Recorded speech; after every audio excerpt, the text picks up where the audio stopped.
So I just had a lesson, and with my student, and my student has a task to talk about science in 4 points. The point one is how science influences people in their daily life, like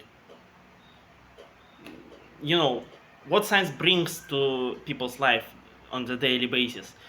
Second, how science helps solving energy crisis in the world. Third, how science keeps peace in the world, or helps keeping peace. And fourth, what is a student's attitude towards science is. And the student couldn't give answer to any of that. I asked her why, and she said, I can't think about it.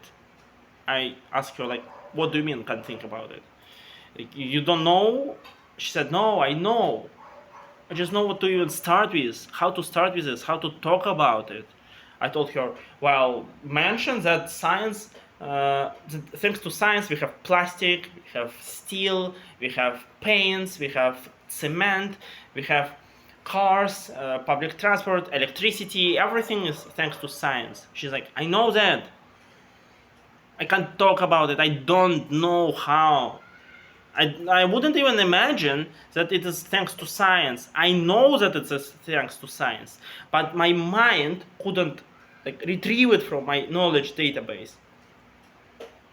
And about my attitude, what?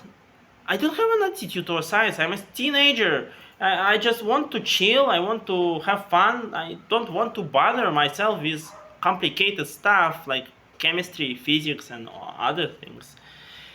And it clicked to me. The problem is that kids are not encouraged to be weird. English tests and any language tests, they oftentimes have topics where you have to continuously tasks when you have to continuously talk about a specific topic, mention specific points, and come to one idea from different angles. But for that you need creative mind. You need to quickly realize the existence of these angles from which you can approach a topic. But you have to ask yourself questions all the time. What would happen if dinosaurs were real? What if water was sentient? What if the turkey that you just cooked would fight back? You have to be weird. You have to develop kids' weirdness, weird thinking, asking questions. Because the more inquisitive a mind is, the easier it is to come up with things.